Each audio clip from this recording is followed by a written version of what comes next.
하나님의 말씀 받겠습니다. 오늘 주시는 말씀은 시편 77편입니다. 시편 7편이요. 시편 7편 구약성경 806쪽에 있습니다.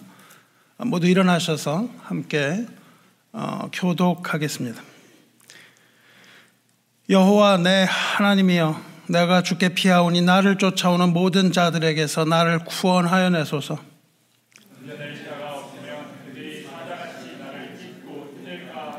여호와 내 하나님이여, 내가 이런 일을 행하였거나 내 손에 죄악이 있거나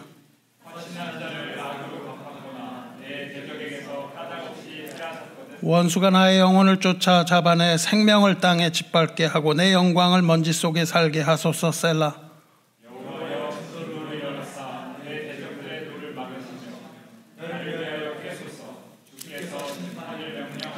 민족들의 모임이 주를 두르게 하시고 그 위 높은 자리에 돌아오소서.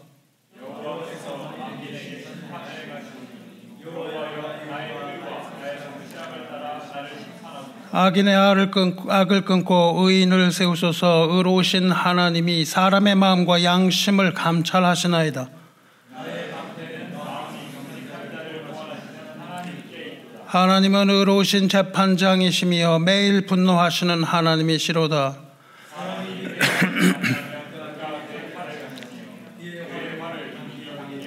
죽일 도구를 또한 예비하시며 그가 만든 화살은 불화살들이로다. 그가 웅덩이를 파 만들며 제가 만든 함정에 빠졌도다.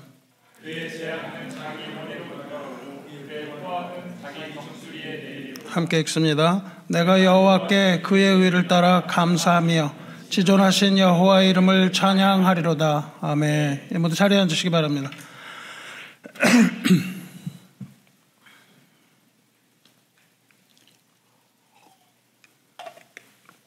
하나님의 말씀 나누겠습니다. 오늘 읽은 이 시에는 제목이 붙어 있습니다. 다시 한번 성경 가지신 분들은 성경을 펼쳐서 한번 찾아보실까요? 이 시에 제목이 붙어 있습니다. 이 시의 소제목은 뭐죠? 다윗의 식가연 베냐민인 구시의 말을 따라 여호와께 드린 노래이죠. 식가연, 이렇게 어려운 말이 되어 있는데 식가연이라는 말은 음악 용어입니다.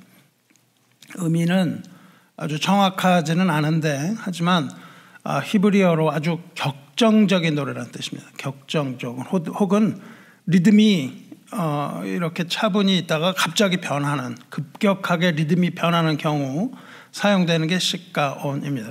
이 단어의 어원은 샤가라는 말로 알려져 있는데 샤가라는 말은요, 죄를 짓는다는 뜻입니다.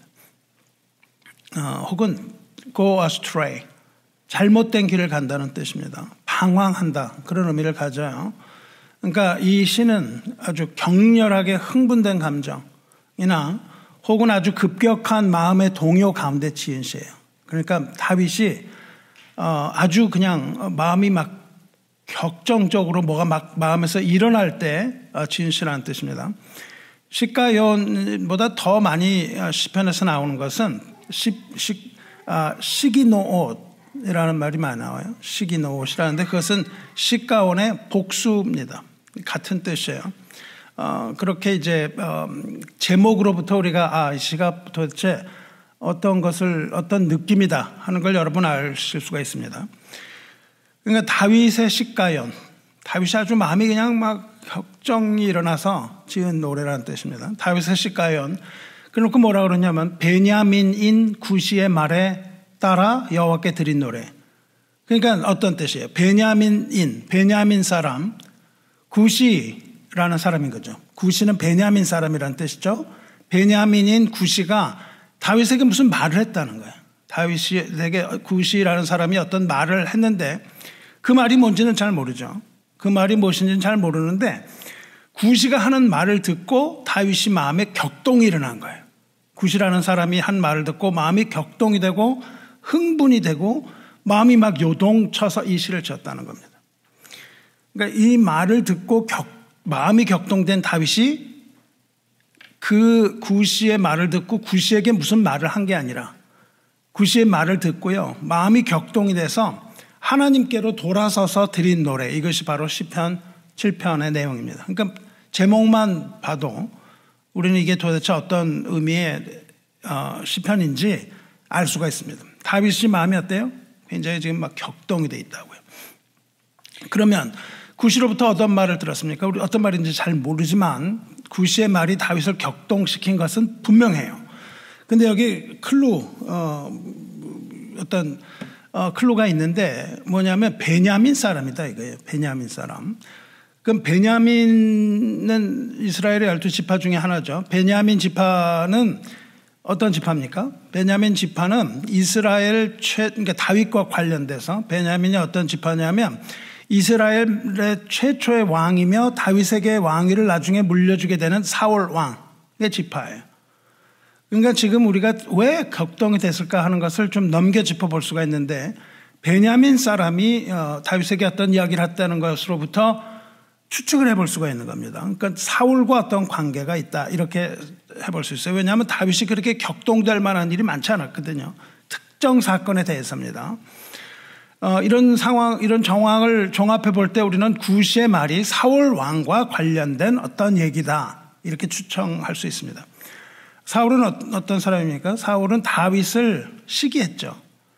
시기하고 질투해서 다윗을 죽이려고 했습니다.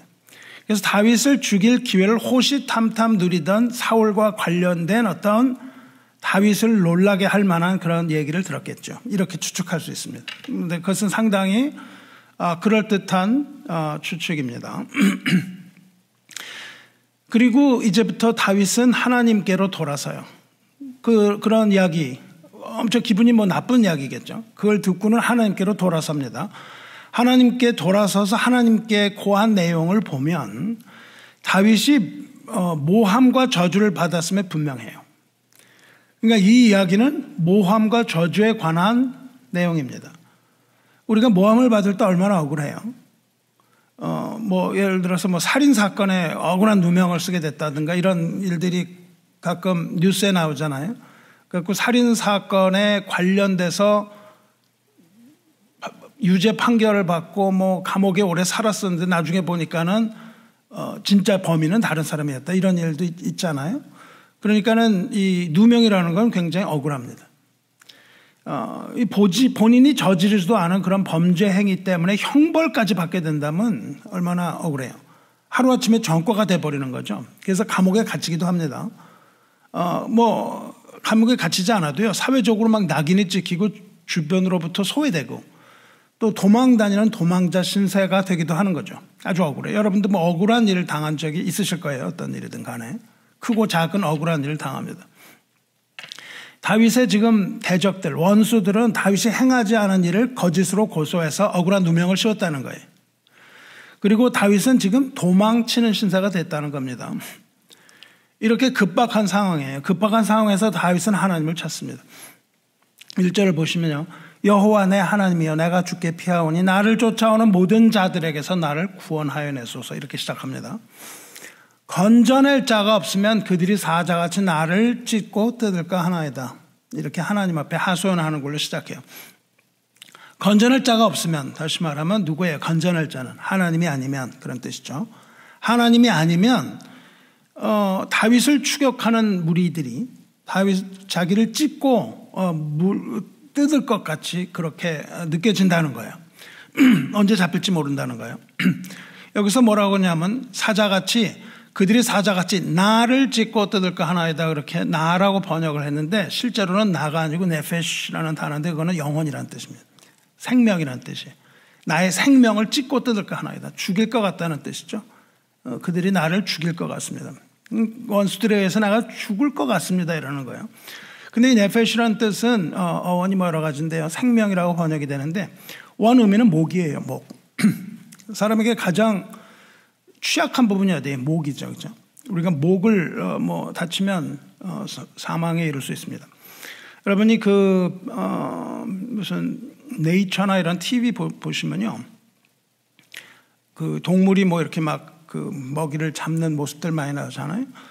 근데 맹수에게 상냥을 당해서 죽은 동물을 가끔 찾아요. 동물이 죽어 있다고요. 근데 그 전문가들은 딱 보면은 이게 어떤 동물이 죽였는지를 다 알더라고요. 이게 누가 죽였는지. 예를 들어서 이제 그 호랑이나 사자 같은 그런 맹수가 죽인 건지 아니면 늑대나 뭐 다른 것들이 죽였는지 이걸 금세 아는데 전에 보니까 어떻게 아냐 하면요. 호랑이는요. 막 싸우질 않아요.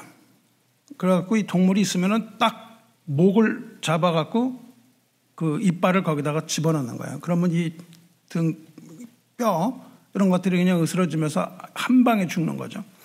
늑대는 어때요?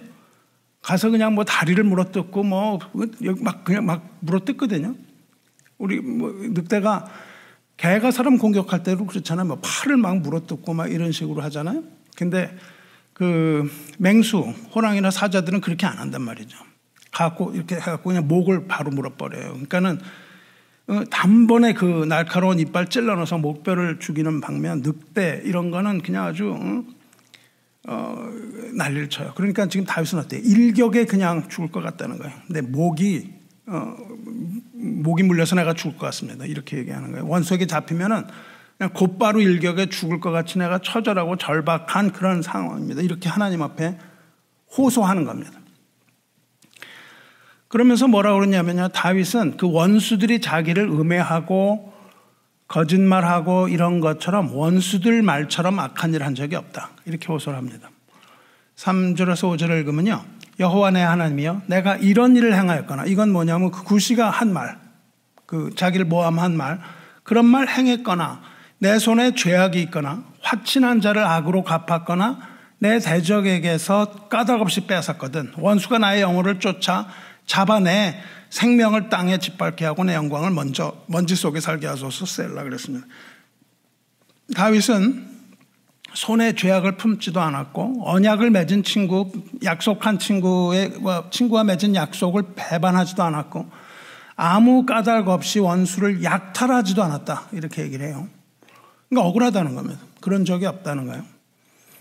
실제로 다윗이 사울을 죽일 기회가 있었죠. 동굴 속에서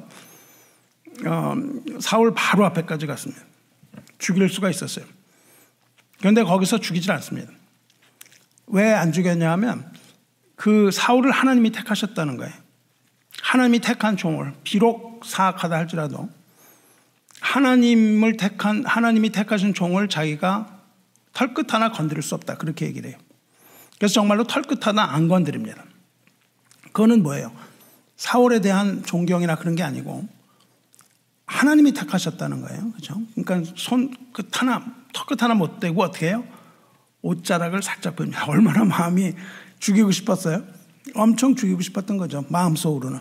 근데 하나님이 택하셨기 때문에 털끝 하나 못 건드리고 옷자락만 살짝 뺀다고요.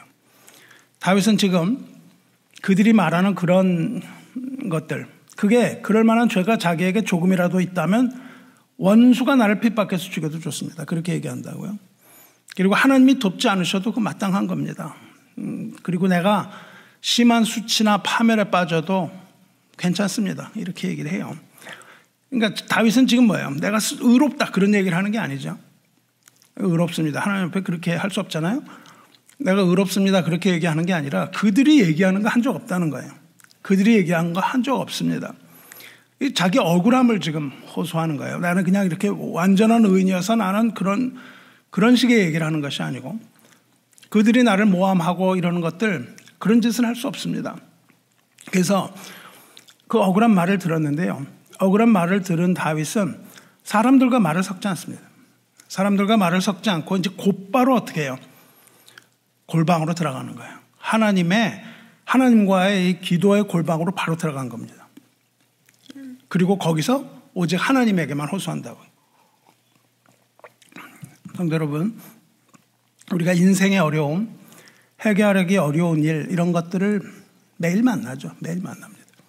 매일 만날 때 우리는 어떻게 해야 돼요? 그 자리에서 그걸 해결하고 하는 게 아니에요. 그 자리에서 그걸 해결하는 게 아니라 기도의 골방으로 들어가는 겁니다. 문제를 우리가 자꾸 해결하려고 그래요. 그렇죠? 이럴 때 우리가 문제를 만났을 때 우리가 해야 되는 일은 뭐예요? Be still. 잠잠하랍니다. 잠잠하래요. 그 애굽으로부터 나온 백성들이 가다가 도망을 가는데 홍해를 딱 만나요. 그죠? 그리고 뒤로는 뭐가 와요? 애굽의 군대가 막 추격해 오거든요. 근데 그때 할 수 있는 옵션이 뭐예요? 수영을 잘하는 사람은 그냥 헤엄을 쳐서 건너가려고 그러는 거죠. 또 싸움을 잘하는 사람은 어떻게 해요? 아니 돌아서서 우리가 저 군대를 막아야 됩니까? 이렇게 할 수 있잖아요. 그죠? 그러니까 할 수 있는 두 가지 옵션이 있습니다. 하나는 건너서 헤엄쳐서 건너가든지 아니면은 되돌아서 싸우든지 둘 중에 하나인데 하나님의 말씀은 뭐예요? 잠잠하라거든요. Be still. 그 be still이라는 건 굉장히 중요해요. 우리가 어려운 일이 있을 때마다 어떻게 해요? 우리는 잠잠해야 돼요. 그래서 우리 전에 교회 말이죠. 거기 막 큰 걸로 써 있었어요. 그 예배당 안에 be still 영어로. 그랬더니 아이들이요 조용히 하라는 줄 알고 그 앞에서 조용해요. 이 목양실 앞에도 제가 붙여놨습니다. be still. be still이라는 게 조용히 하라는 뜻인데 그게 거기서 말하지 말라는 뜻이 아니고 하나님 앞에서 잠잠하라. 하나님 앞에서 잠잠하라. 그것이 마땅하다. 그렇게 말씀을 하셨습니다. 그러니까 우리가 어떤 일을 하려고 문제를 해결하려고 하기 이전에 우리는 기도의 골방으로 들어가는 거예요. 기도의 골방으로 들어가서 하나님의 보좌 앞에 나가는 거예요. 우리의 골방.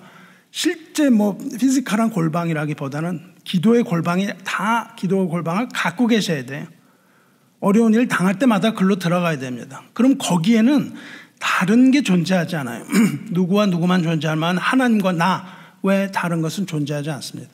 오직 하나님과 나만이 존재하는 곳이에요.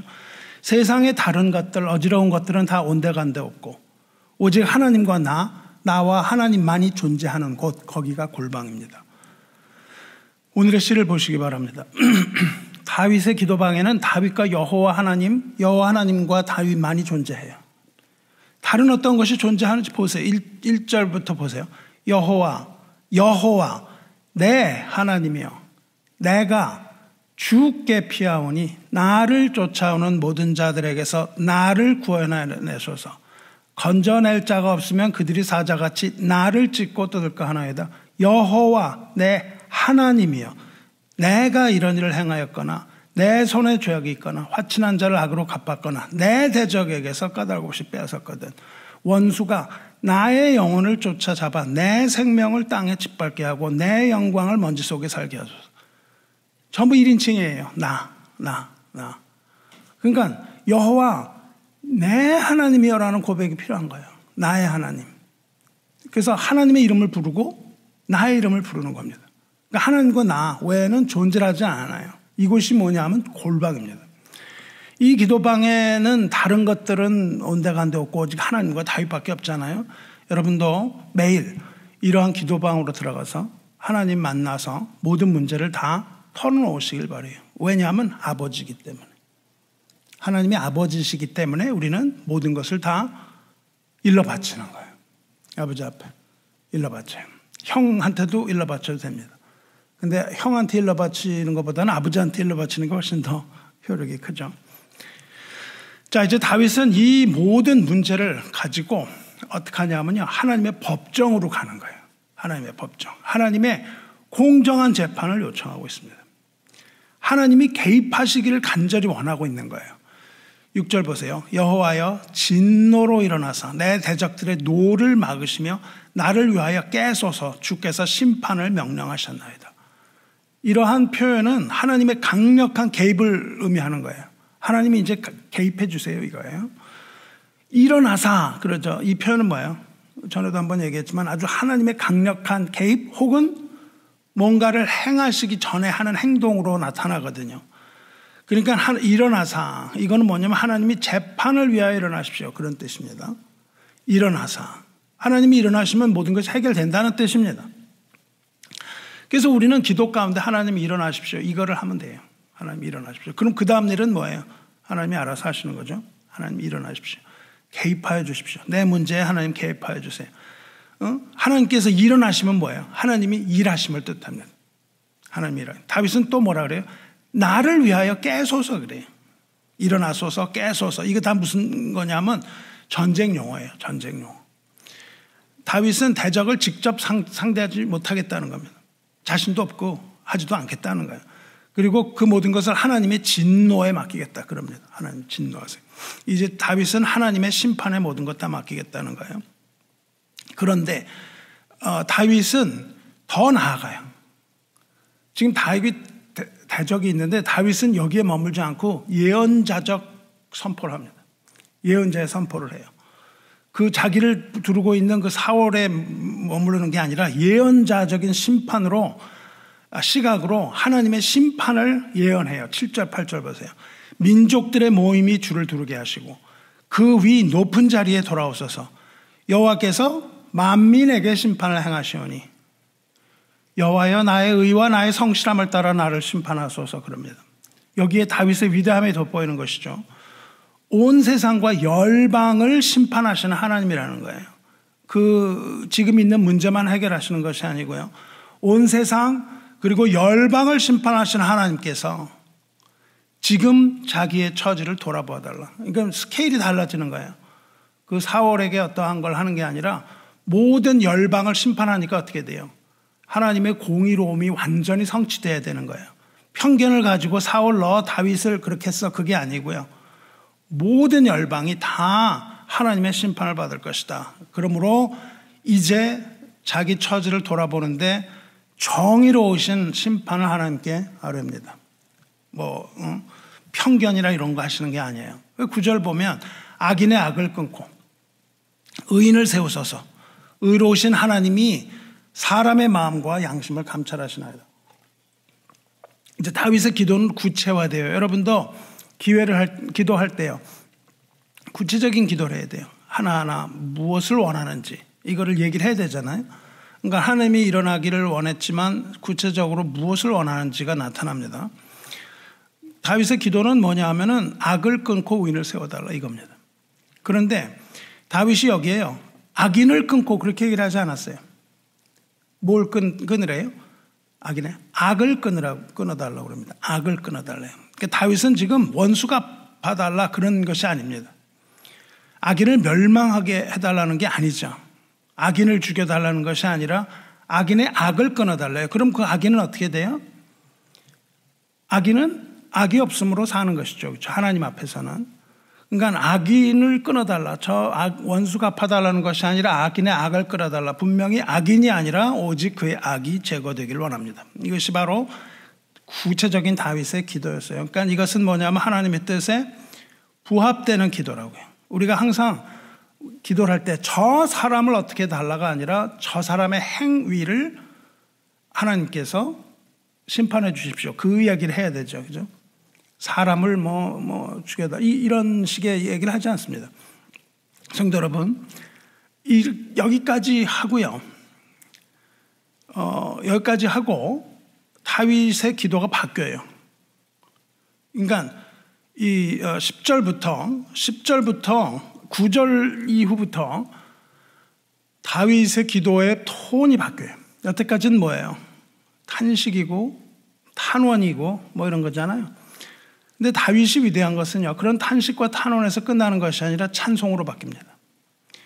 다윗의 기도는 탄원에서 찬송으로 바뀌고 있어요. 9절 보시면요, 악인의 알을 끊고 의인을 세우소서 이렇게 한 다음에 의로우신 하나님이 사람의 마음과 양심을 감찰하시나이다. 하나님을 찬송한다고요. 하나님을 높이는 거죠. 하나님의 하신 일을 우리가 하나님을 찬송할 때요, 하나님의 이름을 찬송하기도 하지만 하나님이 하신 일로 인하여 찬송한다고 많이 나와요. 하나님이 하신 일을 찬송합니다.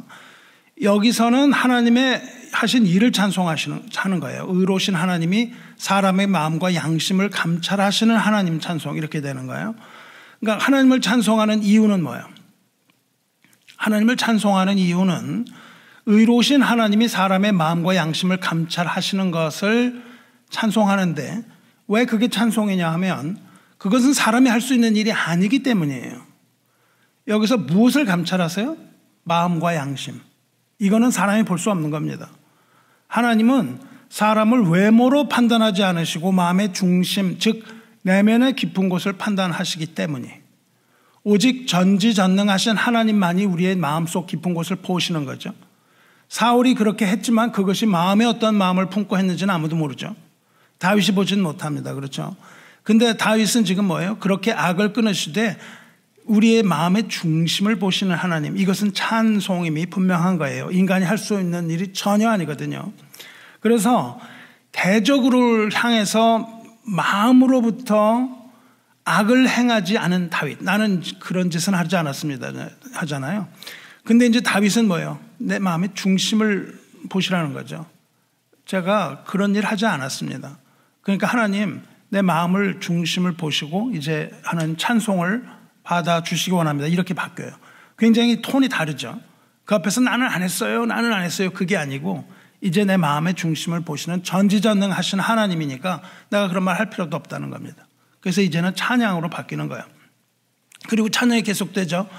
10절, 나의 방패는 마음이 정직한 자를 구원하시는 하나님께 있도다. 방패가 하나님이라는 겁니다. 방패는 마음이 정직한 자를 구원하시는 하나님께 있도다. 하나님이 다윗의 방패요 하나님의 도우심이라는 것을 고백하고 구원의 확신을 가지고 이제 자기의 내면을 하나님이 이미 돌아보셨으므로 구원하실 것을 확신하여 찬양하는 거예요. 그것이 찬양이 그렇게 이어져요. 11절 보세요. 하나님이 누군가를 나타냅니다. 하나님은 누구예요? 의로우신 재판장이시며, 그렇게 말합니다. 하나님은 의로우신 재판장. 그러면서 뭐라고 그러냐면 매일 분노하시는 하나님이로소로다.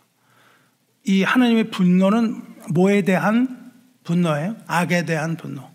하나님이 우리를 미워하시는 게 아니라 우리의 악을 미워하시는 거죠. 그래서 하나님은 매일 분노하세요. 왜냐? 우리가 악을 가지고 있으면 하나님은 매일매일 분노하시는 거예요. 그래서 하나님은 우리를 어디로부터 구원하십니까? 악으로부터 구원하세요. 하나님의 분노는 악에 대한 분노입니다. 하나님은 매일 분노하시는 분, 악에 대해서는 아무런 제약이 없으신 분, 악을 미워하되 모든 악을 미워하시기 때문에 매일 분노하시는 하나님입니다. 왜냐하면 하나님은 절대적으로 의로우신 하나님이에요. 절대의예요. 절대의이며 재판을 하시는 심판자란 말입니다. 그러니까 의로우실 뿐만 아니라 그 의로우심으로 재판을 하시는 의로우신 재판장으로서 악에 대하여 분노하신다. 우리가 가진 악에 대하여 분노하시면 우리에겐 좋은 소식입니다. 왜냐? 그 악을 죽임으로 우리를 구원하시기 위한 이런 아이러니가 있습니다. 기독교의 아이러니죠.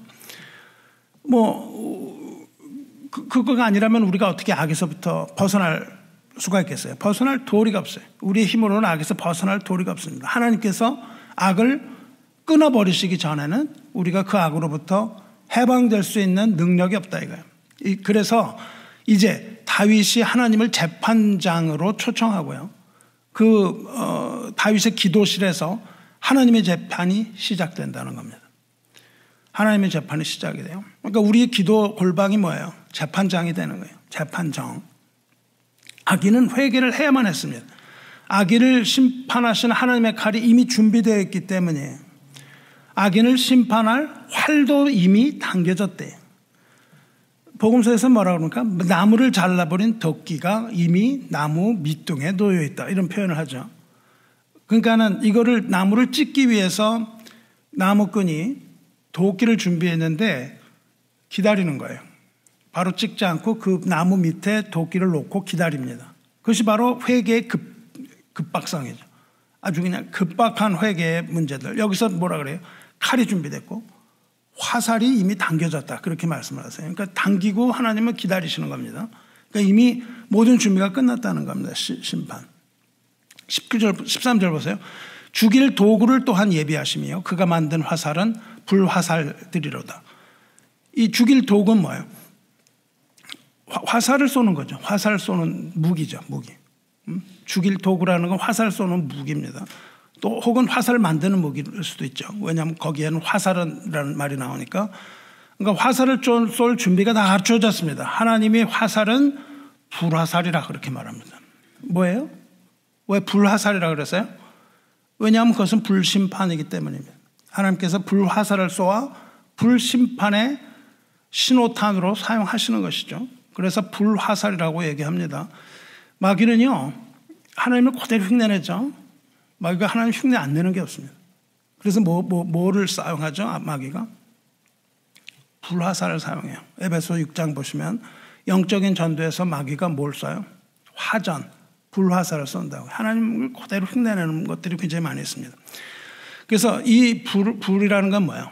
이 심판의 불인데, 심판의 불은 어디에서 시작됩니까? 심판의 불은요, 시작은요, 창세기에서 시작되죠. 그룹들로 하여금 생명나무의 길을 지키기 위하여 에덴 동산 동쪽에 뭘 두셨어요? 두루 도는 화염검, 불칼을 두셨습니다. 거기에서 불심판이 시작이 되거든요. 마지막 날에 내릴 하나님의 심판은 뭐예요? 불칼과 불화살. 이것이 예표하는 것이죠. 그래서 마지막에는 불로 심판이 될 것이라고 이야기를 하십니다. 여기서 다윗이 말하는 악인은 누구예요? 누군지 잘 나오지도 않는데 그 악인은 다윗을 대적하는 대적이잖아요. 그건 뭐냐면 의인을 대적하는 대적이에요. 그렇죠? 그것은 무엇을 나타내는 예표입니까? 최종적으로 예수 그리스도 말미암아 의롭게 되는 자를 대적하는 모든 대적입니다. 악한 영들을 말해요. 그래서 다윗의 이 지금 시편 7편을요. 두 가지 의미를 갖는다고요. 하나는 세상적인 다윗의 모습. 두 번째로는 종말적인 어떤 그림자. 이 두 가지를 같이 가지고 가는 예언의 시입니다. 그래서 다윗의 이 예언은 종말적인 것이에요. 구약의 예언이 거의 종말적인 것을 얘기하죠. 그래서 이것은 뭐의 심판? 만민의 심판이라고 다윗이 예언하고 있잖아요. 만민의 심판에 관한 것으로 확대하여 이야기합니다. 그 심판, 만민에 대한 하나님의 심판이 이미 준비가 끝났다는 거예요. 예수를 믿지 않는 악인들에 대한 심판은 이미 준비 완료. 그 얘기를 하는 거죠. 하지만 하나님께서는 뭐예요? 시비를 당긴 채로 계신다고요. 하나님께서는 모든 자가 다 회개하기를 기다리신다 그 말입니다. 그래서 베드로후서 3장 8절에서 뭐라고 되어 있습니까?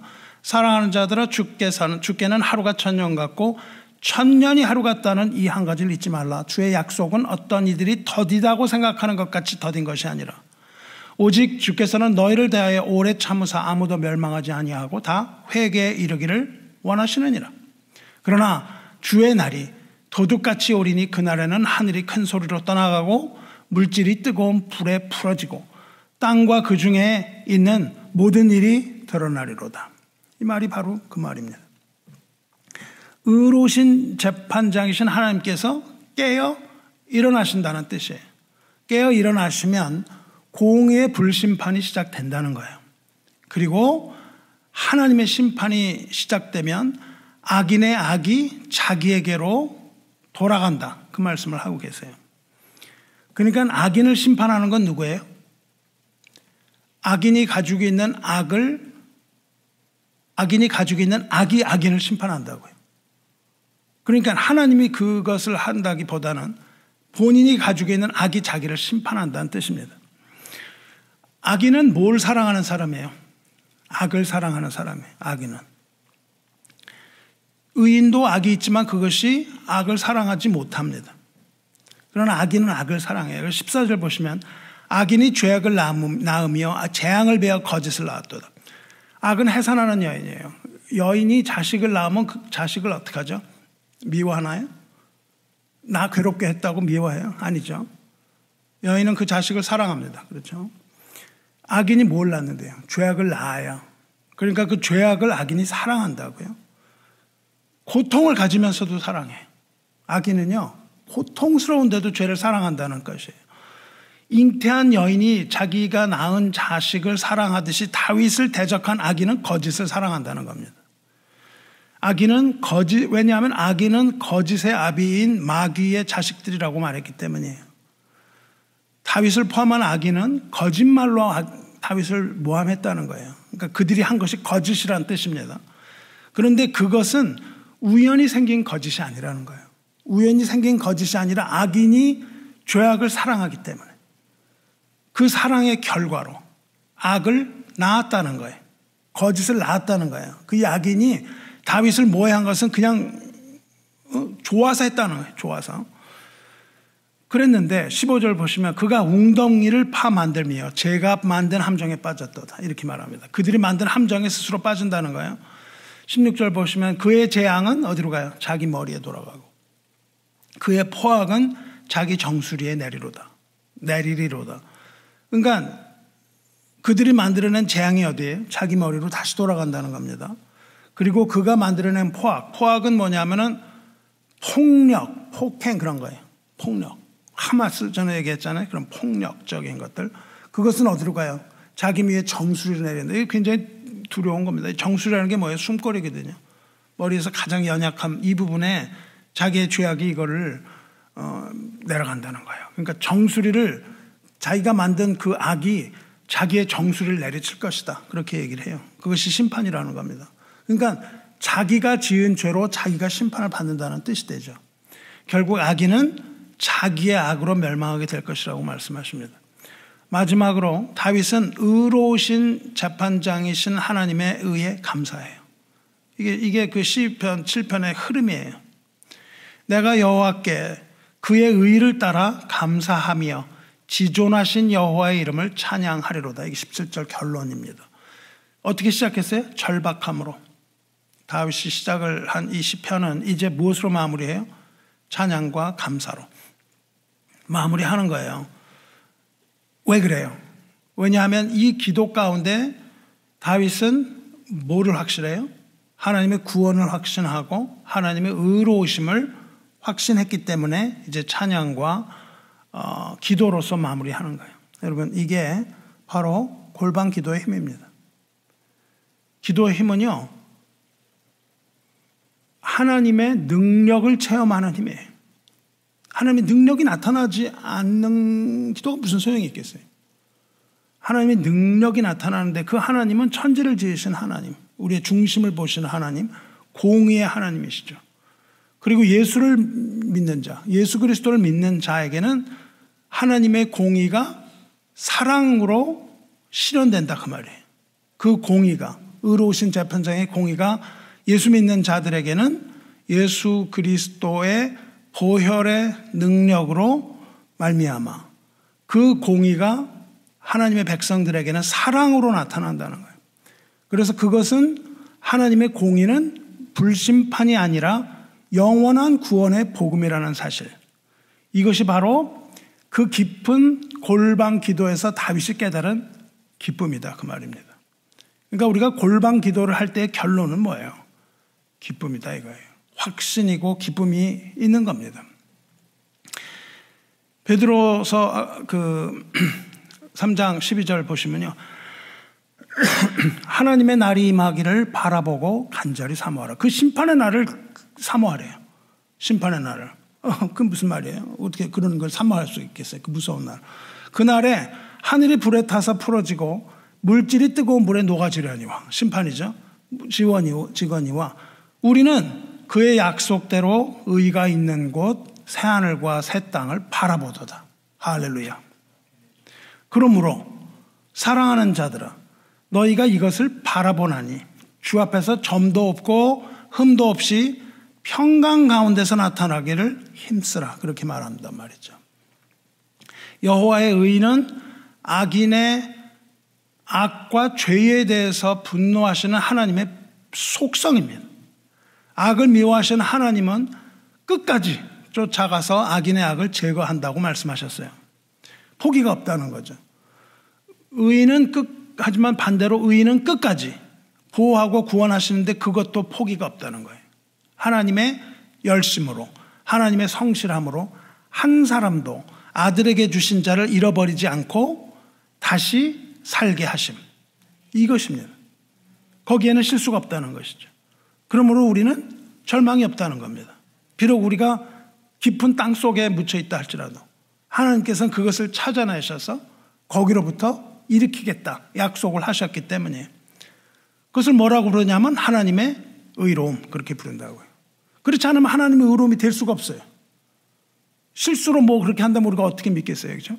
하나님은 실수가 없으시기 때문에 완벽한 의를 하시는 것이고 이것이 바로 하나님을 의로운 재판장이라고 다윗이 부르고 있는 이유입니다. 사랑하는 성도 여러분, 성도가 가지고 있는 무기가 있는데요. 양손에 하나씩 가지고 있습니다. 성도가 가지고 있는 진정한 무기는 뭐냐면 하나님의 말씀과 기도예요. 이 두 가지입니다. 하나만 가지고는 안 됩니다. 하나님의 말씀과 기도예요. 말씀과 기도로서 거룩해진다고 했습니다. 성도는요, 그냥 기도하는 게 아니에요. 그냥 기도하는 것이 아니라 성도는 하나님의 약속의 말씀을 따라서 하나님 앞에 나아가서 기도하는 거예요. 그냥 우리의 생각을 가서 주저리 하는 게 아닙니다. 하나님의 말씀을 따라서 하나님 앞에 나아가서 기도하는 거예요. 이것이 바로 우리가 가진 두 개의 무기입니다. 특히 우리가 어려움에 빠졌을 때 하나님의 자녀는요, 하나님의 언약에 호소하는 거예요. 우리를 사랑하셔서 끝까지 지키시는 하나님의 언약에 호소하는 겁니다. 그러니까 우리의 기도는 어디에 근거하냐면 하나님의 언약이에요. 하나님의 약속. 그리고 그 약속이 뭐냐면 하나님의 말씀이라고요. 우리는 하나님의 말씀에 따라서 그 말씀을 가지고 하나님 앞에 나가서 기도하는 거예요. 그래서 우리 기도는요, 계속 떠드는 게 아니에요. 기도는 침묵입니다. 침묵은 뭐냐면요, 하나님 말씀하시길 기다리는 거예요. 이것이 물론 다윗이 어떻게 했어요? 다윗이 부르짖죠. 처음에는 부르짖잖아요. 부르짖는 기도가 분명히 필요해요. 우리의 처지를 하나님께 호소하는 기도가 필요하지만 그렇게 해서 끝나는 게 아니에요. 그것이 아니라 우리는 침묵, 진정한 침묵으로서 하나님 말씀하시기를 기다리고 하나님의 언약에 호소하는 것, 이것이 기도입니다. 그래서 기도하다 잠을 자도 되고요. 그냥 골방에서 여러분이 편안하게 하나님과의 그것을 그 대화, 친밀함을 가지고 기도하시기 바랍니다. 우리는 때로 남으로부터 아무 이유 없이 억울하게 시기가 당하거나 질투를 받거나 비난을 당하거나 이럴 때가 있습니다. 어떨 때는 조롱을 당하기도 해요. 하지만 이런 경우에 자기 변명하거나 논쟁하거나 이렇게 되면은 하나님께 피할 수 있는 기회를 상실합니다. 사람과 논쟁하기 시작하면요, 하나님께 피할 수가 없어요. 그렇게 하다가는 어떻게 돼요? 전쟁이 되는 거예요. 싸움이 되는 겁니다.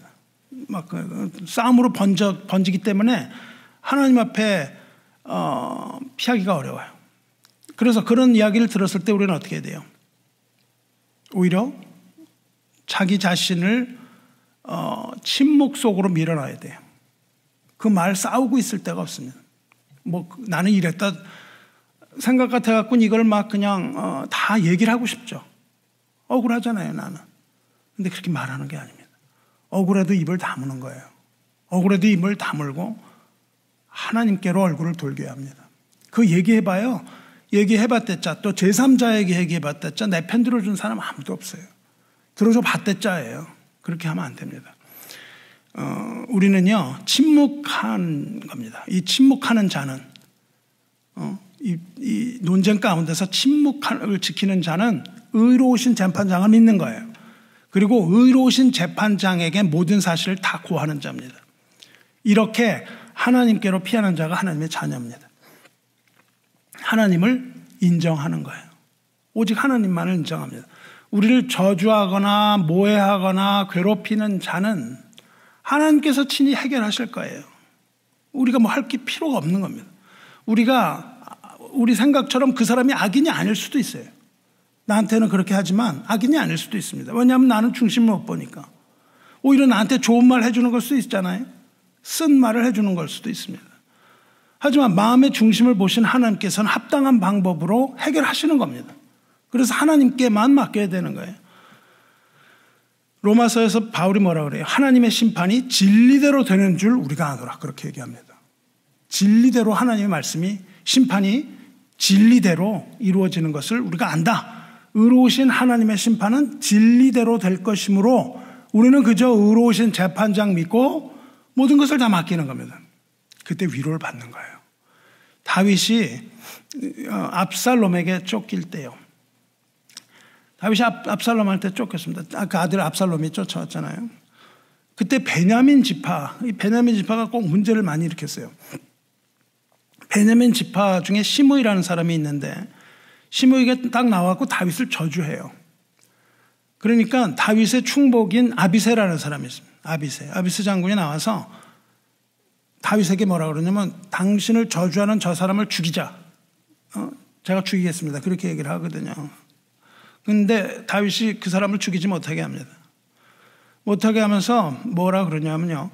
그가 저주하는 것은 여호와께서 그에게 다윗을 저주하라 하심이니 내가 어찌 그리하였느냐 할 자가 누구겠느냐. 나를 누군가가 저주를 했어요. 어떤 사람이 나를 저주하니까 내가 분통이 터지잖아요. 죽이고 싶은 겁니다. 죽이고 싶은데 뭐라고 그러냐면 하나님이 그 사람의 입을 통하여 나를 저주하셨다 이거예요. 하나님이 그 사람의 입을 통하여 나를 저주하시면 내가 저주함을 받는 게 마땅하다 그 말입니다. 내가 비록 그렇게 하지만 그런 입을 통해서 나한테 말씀을 하실 수 있다는 거예요. 하나님이. 굉장히 중요한 겁니다. 그 입을 통해서 하나님이 나에게 말씀하시는 거예요. 그러면서 뭐라고 그러냐면요. 그렇게 그 아비새한테 얘기하고 뭐라고 그러냐면요. 내 몸에서 난 아들도 내 생명을 해하려 하거든. 이게 누구예요? 압살롬이죠. 다윗의 아들이 아비를 죽이려고 그랬잖아요. 내 몸에서 난 아들도 내 생명을 해하려고 하는데 하물며 이 베냐민 사람이에요. 당연하다는 거예요. 여호와께서 그에게 명령하신 것이니 그가 저주하게 버려두라. 이렇게 얘기를 해요. 그러니까 누가 막 그렇게 그냥 막 심하게 저주를 했는데도 하나님이 하라고 그러신 거니까는 내버려둬라. 그러니까 변명을 안 해요. 그렇게 시므이를 죽이지 말라 그럽니다. 그러면서 뭐라 그러냐면요. 바로 이어서 다윗이 얘기합니다. 다윗이 기분이 좋았겠어요? 그렇게 막 저주라고 아들도 죽이려고 그러는데 막 기분이 좋았겠습니까? 좋아서 죽이지 말라 그랬겠어요? 그게 아니라 뭐라고 그러냐면요. 여호와께서 나의 원통함을 감찰하시리니 그래요. 원통하거든요. 마음은 원통한데 그걸 누구에게 맡기냐면 하나님께 맡깁니다. 그러면서 뭐라고 그러시냐면 오늘 그 저주 때문에 여호와께서 선으로 내게 갚아주시리라. 내가 그 저주한 자를 저주하지 않았기 때문에 하나님께서는 나에게 선을 베푸실 것이다. 이렇게 얘기를 한다고요. 그러니까 이것이 바로 믿는 자들의 마음가짐이에요. 나에게 한 사람을 그대로 갚아주는 것이 아니라 오히려 하나님께서 그것을 갚아주시기를 기다리는 겁니다. 성도 여러분, 다윗의 신앙은요, 어떤 신앙이었어요? 하나님을 하나님으로 인정하는 것. 하나님을 뭘로 인정했어요? 의로우신 재판장으로. 하나님 하시는 모든 것이 의롭다. 이걸 인정하는 믿음이었어요. 믿음이라고. 이게 믿음이잖아요. 하나님의 도우심을 알고 하나님께 피하는 자만이 이런 고백을 하는 거예요. 이런 경험을 하지 않으면 우리가 어떻게 하겠어요? 속에서 그냥 분통이 터져서 죽겠는데 억울한데요. 나는 그런 거 한 적도 없는데 왜 나한테 이런 얘기를 하나? 이렇게 되는 겁니다. 말씀 맺겠습니다. 성도는 왜 이런 고통을 받을까요? 성도가 고통을 받는데요. 박해를 받고 환난을 받아요. 그때 인내와 믿음으로 이기라고 하셨습니다. 그런데 성도가 박해와 환난을 받을 때 인내와 믿음으로 이기는 것은 하나님의 공의로운 심판의 표라고 사도 바울이 얘기합니다. 뭐냐면요. 성도가 인내와 믿음으로 이겼기 때문에 하나님이 그 공의로운 심판을 내리실 때에 하나님의 공의가 인정되는 거예요. 성도가 그걸 갚아버리면 하나님의 공의가 인정되지 않습니다. 우리가 그것을 갚아버리면요. 우리도 동일하게 심판받아야 돼요. 그렇잖아요? 근데 하나님이 그것은 심판하시고 그렇지 않은 자는 구원하신다는 거가 하나님의 공의 어그러지잖아요. 똑같은 짓을 한 놈들인데, 그렇죠? 그래서 박해와 환난을 인내와 믿음으로 이기는 것은 하나님의 공의로운 심판의 표다. 이렇게 말하는 겁니다. 데살로니가 후서에서 이렇게 말해요. 그러므로 너희가 견디고 있는 모든 박해와 환난 중에서 너희 인내와 믿음으로 말미암아 하나님의 여러 교회에서 우리가 친히 자랑하노라. 교회인데요. 막 그냥 억울한 말 막 듣고 그냥 막 박해를 받았다고요. 근데 인내하고 참았거든요. 그랬더니 사도 바울이 잘하는 짓이야. 그렇게 얘기한다고요. 그렇게 하는 게 잘하는 거야. 갚아주지 않고. 그래 놓고 뭐라고 그러냐면 이는 하나님의 공의로운 심판의 표요. 너희로 하여금 하나님 나라에 합당한 자로 여김을 받게 하려 함이니 그 나라를 위하여 너희가 또한 고난을 받느니라 그런다고요. 고난을 받고도 인내하는 것은 뭐예요? 하나님의 심판이 공의롭게 하는 표라는 겁니다. 우리가 그렇게 살아야 되는 거예요. 그러니까는 나에게 막 핍박을 하고 나에게 저주의 말을 퍼붓고 막 이럴 때 어떻게 해야 돼요? 똑같은 말로 갚아줘서는 안 된다는 겁니다. 그 말씀을 하고 계세요. 공의의 하나님은 어떻게 하세요? 우리가 환난을 당하잖아요. 저주를 받잖아요. 억울하잖아요. 그런데 참고 견디잖아요. 그럼 그걸 누가 갚으세요? 하나님이 갚으시는데 뭘로 갚는다고 그러셨습니까? 평안함으로 갚는다고 그러셨어요. 정확히는 안식으로 갚는다고 하셨습니다. 그 모든 의인의 환난을 안식으로 갚으세요. 그리고 악인에게는 뭘로 갚으신다고요? 환난으로 갚으신대요. 그 바로 데살로니가 전후서 1장 말씀입니다. 너희로 환난을 받게 하는 자들에게는 환난으로 갚으시고 환난을 받는 너희에게는 우리와 함께 안식으로 갚으시는 것이 하나님의 공의신이 그랬단 말이죠. 그러니까 우리가 환난 받는데 막 그거 다 풀어버리면 공의가 안 돼요. 공의신이 주 예수께서 자기 능력의 천사들과 함께 하늘로부터 불꽃 가운데 나타나실 때에 하나님을 모르는 자들과 우리 주 예수 그리스도의 복음에 복종하지 않는 자들에게 형벌을 내리시리니 이런 자들은 주의 얼굴과 그의 힘의 영광을 떠나 영원한 멸망의 형벌을 받으리로다. 이 모든 억울함과 또 괴로움 당하는 거, 무슨 아무 이유 없이 우리가 당하는 것들, 이런 것들은 다 모두 하나님께로 돌리시기 바랍니다. 그리고 의로우신 재판장이신 하나님께는 감사 찬송 드리시기를 하나님의 공의이신 예수 그리스도의 이름으로 축원합니다. 기도하겠습니다. 자비로우시며 은혜로우신 하나님 아버지, 인생의 굽이굽이 돌아가는 길목마다 환난을 당하고 억울한 일을 당하거나 고난을 겪는 하나님의 백성이 주께 피할 때마다 자비를 베푸시고 은혜를 베푸셔서 구원해 주시는 하나님 아버지, 공의를 따라 심판하시는 의로우신 재판장이심을 우리가 믿습니다. 모든 민족의 모임 가운데 만민을 심판하시는 하나님 아버지, 우리도 그 심판의 잣대로 심판하실 때 오직 예수 그리스도의 보혈을 믿는 자는 그 심판을 벗어나게 할 뿐만 아니라 주 앞에 정직한 자를 의의 길로 걷게 하시는 하나님 아버지의 이름을 찬양합니다.